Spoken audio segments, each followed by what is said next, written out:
Gurave Gaur Chandraya Radhikaya Tadari Krishnaya Krishna Bhaktaya Tad Bhaktaya Namo Namaha Vancha Kalpatrubhyascha Kripa Sindhubevacha Patitanam Pavanebhyo Vaishnavebhyo Namo Namaha Jaya Shri Krishna Chaitanya Prabhu Nityananda Shri Advaita Gadadhara Shivasadi Gaur Bhaktavinda Hare Krishna, Krishna Krishna, Hare Hare, Hare Rama, Rama Rama, Hare Hare. My Dandavat Pranam devotees. So today, at the request of some devotees who wrote asking for a discussion on the nature of what is aparad, I'm doing a very short, I always say that, but sincerely here, because my services are calling and I don't want to get further behind in the services to do this. And at the same time, I didn't want to try to wait till tomorrow because it's also a busy day. So a very short sort of discussion on what is the nature of aparad. And as the title suggests, it is the greatest danger, and it is in many cases lurking in plain sight. So what is meant by that is that many devotees for many years recited the 10 offenses to the holy name and sort of became familiar with them. But many devotees are not really familiar with the first and greatest offense, which is Vaishnava aparad. The 10 offenses to Harinam, which actually check one's ability to receive the efficacy of Harinam, are stated in the Padma Puran.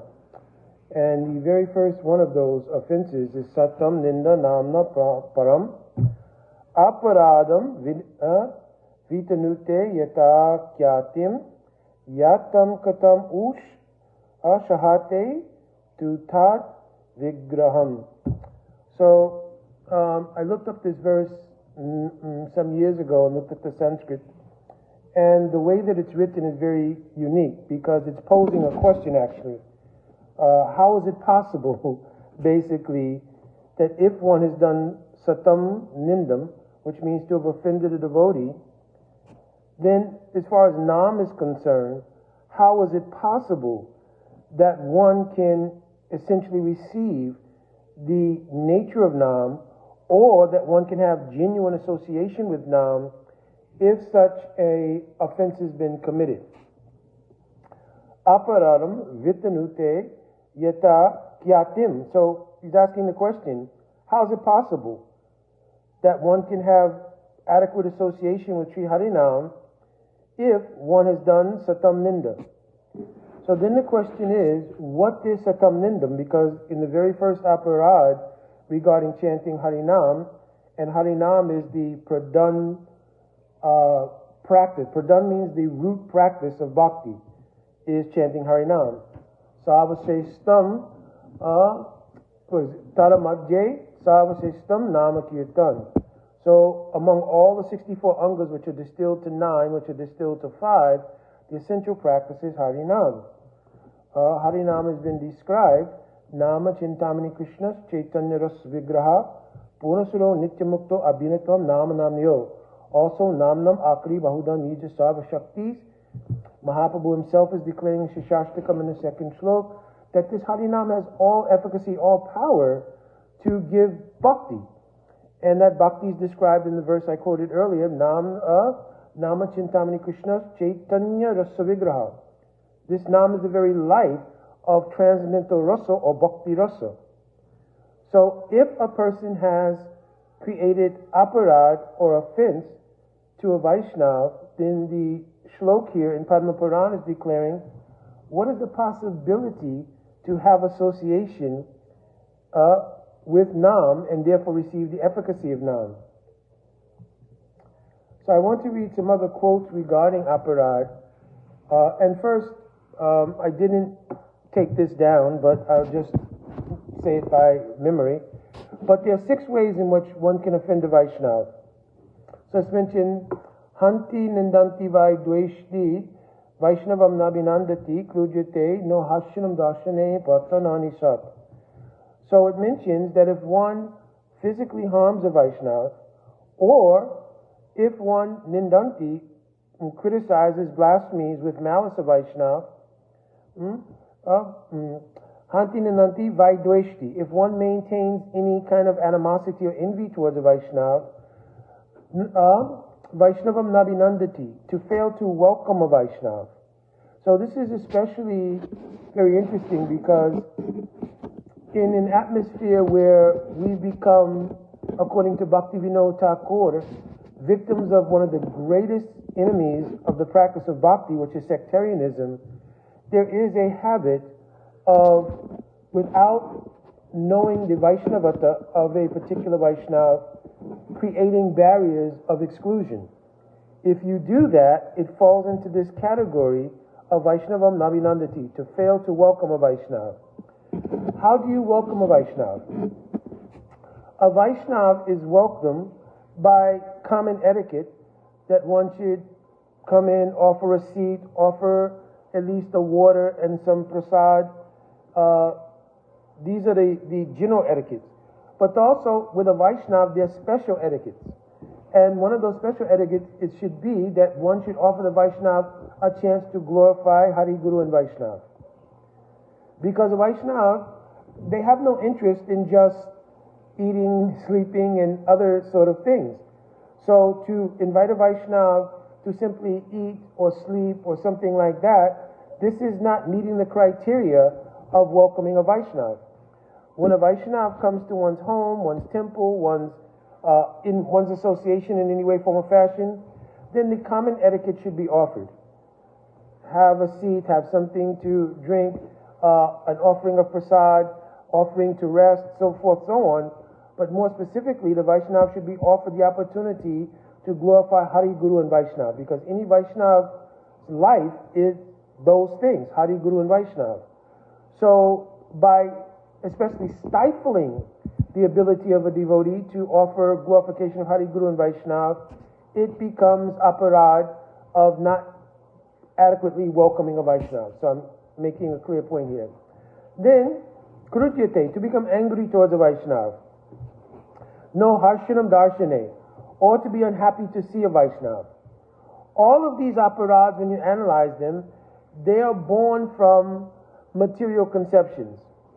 Right? It means from a sense of sectarianism itself is born from material conception of false egoism, because generally false egoism and upadis mean particular material designations, they go together. So the false ego nourishes the idea, I belong to this group, they belong to that group, they are initiated by this guru, I'm initiated by this guru, and so forth and so on. And these kind of alliances, they are part of the projection of false ego. And because they're part of the projection of false egoism, then they open the portal to various kinds of Vaishnava aparad, especially like the ones I mentioned, because they're most easily done. Like just simply failing to welcome a Vaishnava according to actual Vaishnava standard. Being unhappy to see a Vaishnava, because I consider that Vaishnava to belong to this group or that group. And subtly maintaining dveshti means any envy, duplicity, any contrary mood towards a Vaishnava. All of these things constitute aparad and pattanani sat. They can cause fall down. One of the things that's also very dangerous is that sometimes the nature of fall down is imperceptible. Just like pride itself, Raghunath Das Goswami in his Manasiksha, he mentions Pratishta asha drashta swapachiri ridi a ramani menatet katam sadhu premas prasatti suchihir nanu manaho. So he's mentioning that pratishta asha, or the desire, subtle or gross, for prestige, which is essentially pride, pratishta asta drasht. The word drasht means very audacious, very bold. Pratishta asta drashta swapacha ramani. Like a dog eating outcast prostitute, Meiriri Natet, who's dancing in the heart. So the nature of the way that Raghunath Das Goswami has written this is, it should be impossible for a low-class dog-eating prostitute to dance in your presence and you not recognize that this is kusanga, means bad association. You understand? But pride is of such a nature that boldly it does this and it's not recognized. So this is the extreme danger of pride. And pride comes from various kinds of abhiman. I'm a great kirtaniya abhiman. I am a great scholar abhiman. I'm a great pracharaka, means it's a person who speaks harikatha, prachar. I'm a great sevak of Thakurji in terms of being pujari. So all kinds of abhiman, which are infused with the pride, especially the pride of kartata. I am the doer. I am a great speaker. I am a great kirtaniya. I am a great pujari. I am a great cook. When there's a sense that I am the doer, it does not recognize that actually everything in bhakti is carried out by the influence of bhakti shakti coming in Guru Parampara. Very interesting story. Once my Guru Pada Padma, we had a festival in North Carolina, but he was seeing his doctors in Houston and was unable to attend the festival. So the festival was going on very nicely. Many Srila Prabhupada's disciples, others, they were speaking and just speaking very nicely. And I called Gurudev to give him the report, what was going on. And Gurudev says, how is everything going? Then he says, how is Harikatha going? And I said, oh Gurudev, it's very nice. This Maharaj spoke very nicely. This Mataji spoke very nicely. This Prabhu spoke very nicely. So Gurudev said, oh, who's speaking? So then I started to reiterate the names that I had mentioned, thinking perhaps Gurudev had not heard me clearly. Then Gurudev repeated, no, who is speaking? So I actually took the phone, and there was another devotee in the room with me, and I put the phone on speaker. And I said, well, Gurudev, I reiterated those names. And Gurudev said, no, I am speaking. Instead, he wanted to make the point that we should not think that we are the speakers or we are the doers, but that the ability to transmit Harikatha comes in parampara, and a person trying to serve Harikatha becomes the portal or becomes the recipient of the creep of Guru Parampara, Mahaprabhu and Shri Radha Krishna, to speak their glories. And in this way, if a person constantly thinks like this, no pratishta asha or desire for pride should arise in relation to doing any kind of seva. But when such pride is there, and the abhiman related to this kind of pride is there, it is also the most fertile position in which aparad can become manifest. Because a person thinks that I am the doer, I'm controlling this particular place, and therefore will disregard proper Vaishnava etiquette, and I'll say who can speak and who cannot speak. You understand? I also will set up maybe rules and regulations that don't acknowledge Vaishnavas according to their Vaishnavata, but put them in certain categories. I want to read also from Padma Puran, and it's often quoted, one verse, and I'll read the whole verse, because normally we do not quote the whole verse, but I'll read the whole verse. Arache Vishnu Shilide Guru Shu Naramatir Vaishnave Jati Budhi. So this is an important one, and I'll come back to it. Vishnu va Vaishnavanam Kali Mala Matane Paratyete Ambu Budhi Shri Vishnu Namni Mantre Shakala Koshala Hi Shabde Samanya Budhi Vishnu Sava Eshwareshwari Thati Tarasamadi Yashava Narakasaha. So he's saying that no one should consider the deity in the temple to be made of stone or wood, nor should one consider the spiritual master to be an ordinary man.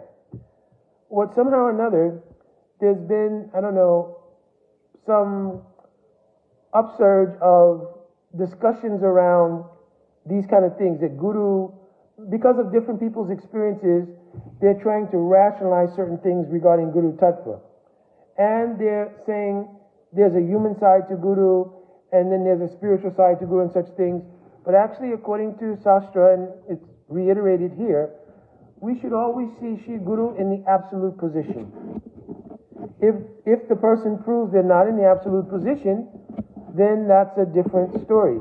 But if we've accepted someone as Guru, then the vision of any disciple is my Guru Dev is in the absolute position in the form of two Leelas. In Gaur Leela, he's manifest in the particular form I see, with the particular set of activities that I see. And beyond that, or in addition to that is a better phrasing, in Krishna Leela he also has his Swarup. Right? So, then it says, one should not consider Vaishnava to belong to a particular caste or creed. So this also means you should not consider a Vaishnava according to any jati means a category. That this Vaishnava is in the category of this group or that group, or is in the category of that particular Sangha or this particular Sangha. So we should not consider Vaishnavas according to these things, but they should be considered according to their Vaishnavata, their individual qualities. I had a situation in which one devotee had given me some rationale regarding speaking on a particular forum, because since the time of the pandemic, I'm still traveling and traveling more now, and also obviously I like in-person ability to serve Hari Katha and have the association of devotees. But obviously from the time of the pandemic, so many services had to be adjusted, so I developed so many online classes, and even this forum of answering questions online began from the time of the pandemic, when I was receiving so many questions and I was just overwhelmed with the ability to type answers. So I first began to speak answers on the messenger, and then some devotee said, it's a good thing if you could speak it on Facebook Live, because that way it will reach more people, and secondly, it'll give other people a chance to contribute to the conversation. I thought that was very good, as many senior devotees would contribute and give correction if necessary, and so forth and so on. So during that time, so many excuse me, online activities regarding serving Hari Katha were developed. So I expanded that by speaking on different forums, and it was not Sangha specific. It was whomever invited me, or if I reached out to a particular Sangha, I'd like to share Hari Katha there or something. Anyway, I was supposed to speak on one forum, and I'm not going to go into details here, but in the long story short, that particular forum administrator got back to me. And I'm going to give one detail because it's pretty pertinent to the whole story. It has happened in other situations, online situations, but this particular one was particularly, I would say, problematic because of my relationship to the nature of that particular Sangha. So that problematic here meaning, I mentioned on some forums many times before that I had the great mercy of Mahaprabhu, Parampara, Srila Prabhupada, Guru Pada Padma, to do seva in Africa, to pioneer opening temples in Africa starting in 1979. And so I have to mention this forum was related to that, so that's why I'm bringing it up. So it had some special kind of meaning in the sense that these are devotees. Well, I don't know. Sometimes this happens, Prabhuji. One devotee is just writing me to tell me that the sound is a little bit distorted a little bit. I tried to move the iPad just now to hope that'll make it a little bit better, but sometimes this happens with this iPad. I don't know why. But anyway, hopefully this is a little bit better.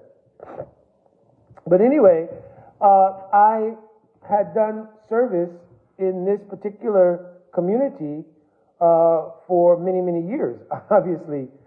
So the rationale that was given for not scheduling a class was, one, there was a conflict of a scheduling, which I thought, okay, that could happen.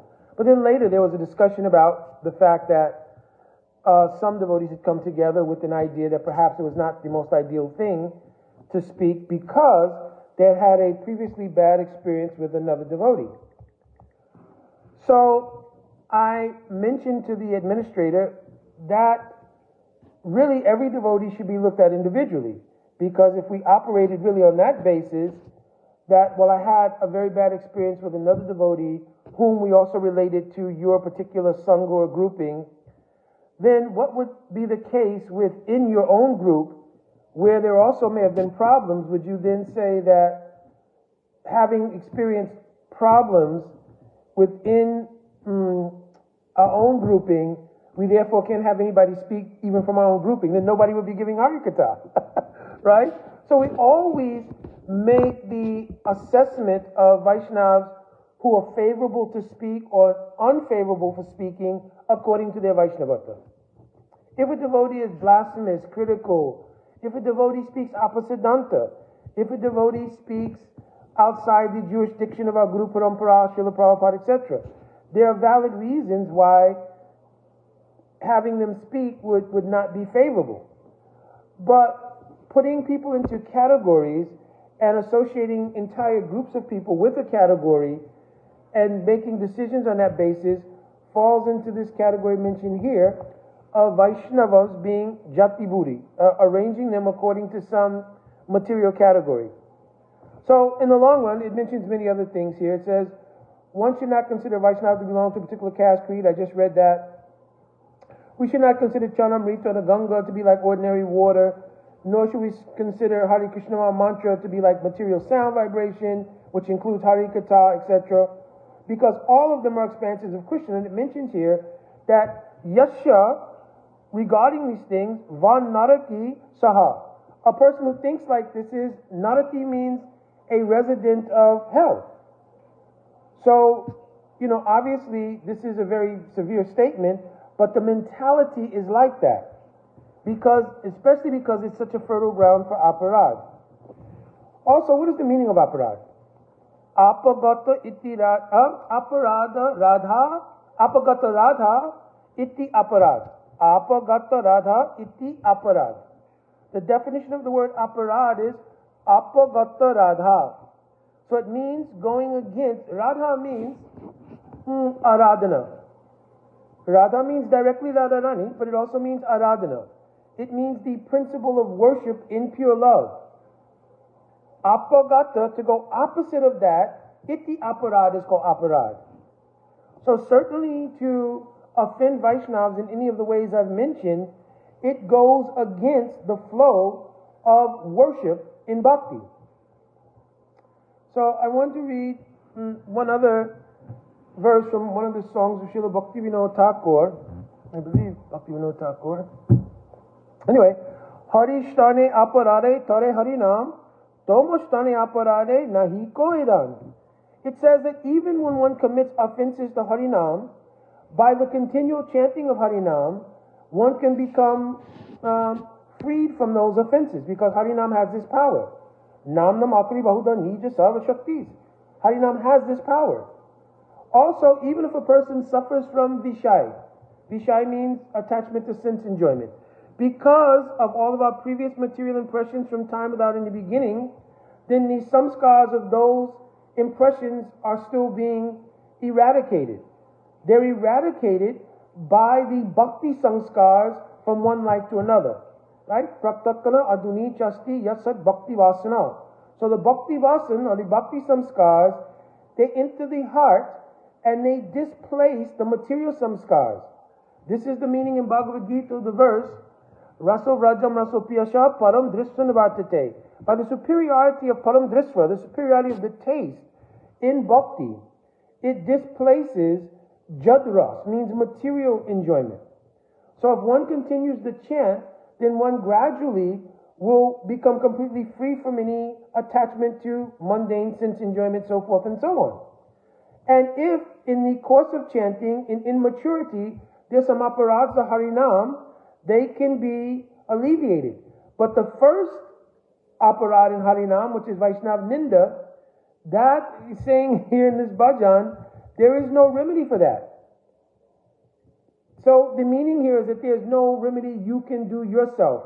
You will have to get the creeper of that Vaishnav whom you've offended in order to be alleviated from that problematic results of those kind of offenses. And what kind of problematic results would there be? Yadi Vaishnav aparat utte hoti mata upari Vaishindi tarasukti yaya upara yaya pata.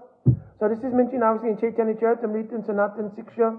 Mahaprabhu is giving instructions of how to perform bhakti, and he says one has to be very careful to protect the creeper of bhakti against what's called upasakas, means weeds that grow along with the creeper of bhakti, right? Because from all of our material impressions, when we, as Mahaprabhu told Sanatana Goswami, Malikana se bija ropan shravanam kirtane kariye shekar, that you should plant the seed of bhakti and water it by hearing and chanting. But when we do hearing and chanting, the potency of that hearing and chanting, if we're not careful, will also water the weeds of our material samskars. You understand?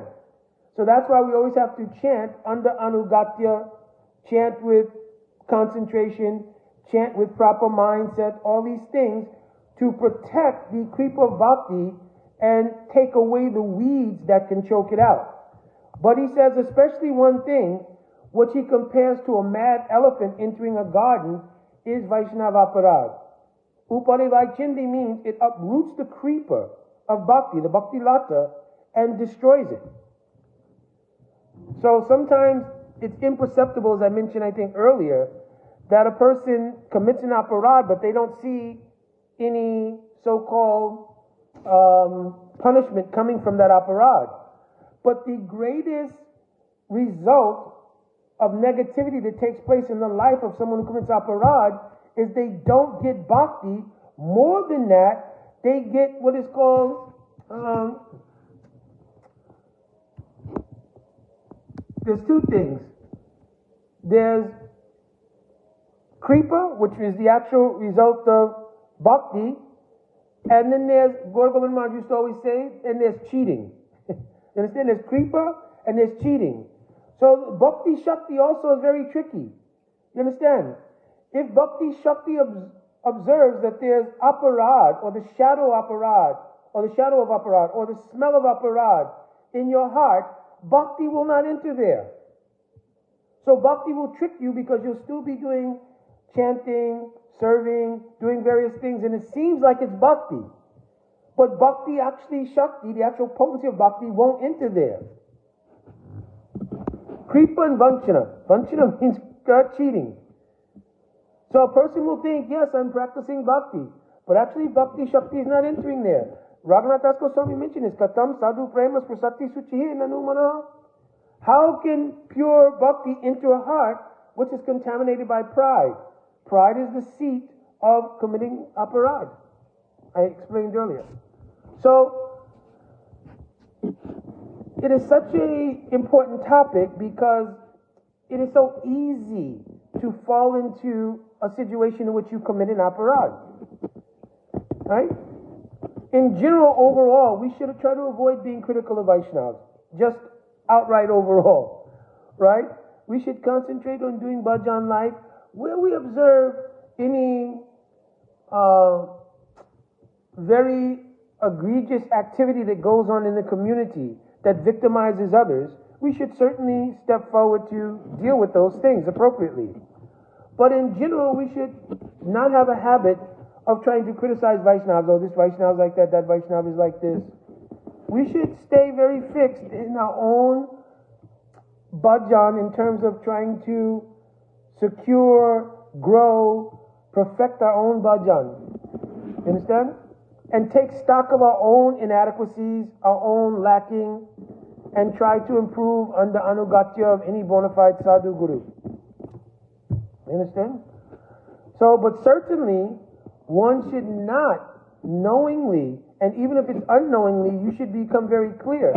Like another thing that I've seen is that sometimes when, like I especially mentioned in Vaishnavam Nabhinandati, the fail to welcome a Vaishnava, especially to do Harikatha or something, someone will always be deputed to give the message. And I said, well, I talked to the board, or I talked to the seniors, or I talked to the administration, and they said.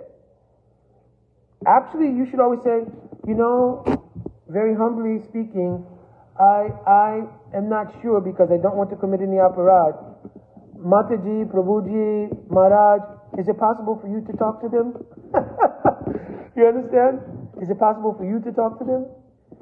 Because if it is something that that person who's in a position of seniority genuinely feels is inappropriate, they should come forward and speak to the person involved and make clear why and so forth and so on. If you depute that duty to someone, especially a younger devotee, you're doing great damage to the creeper of that young Vaishnava because they don't know. And they may be following something on the basis of something told by a senior without being clear on why, and then they become implicated in that aparad.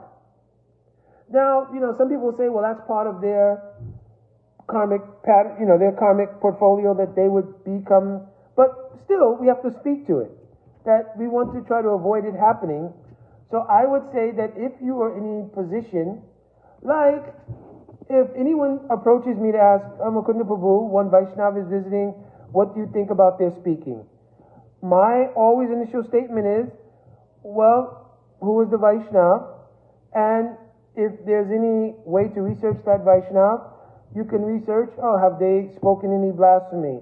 Are they critical? Have they spoken apasiddhanta? Do they have any animosity towards our Guru Parampara? Etc., etc. And if not, yes, that Vaishnava could speak. And even if some philosophical point comes up that is questionable, this is why senior devotees are there. They can correct. My Guru Padma would always do like this. If any Vaishnava came, he would ask that Vaishnava, oh, please, welcome, have a seat, so forth, so on. And he would actually have them have a seat on the dais, like where he was sitting, sit up on the stage here, and then he would say, oh, would you speak any Harikatha? Or sing any bhajan, right?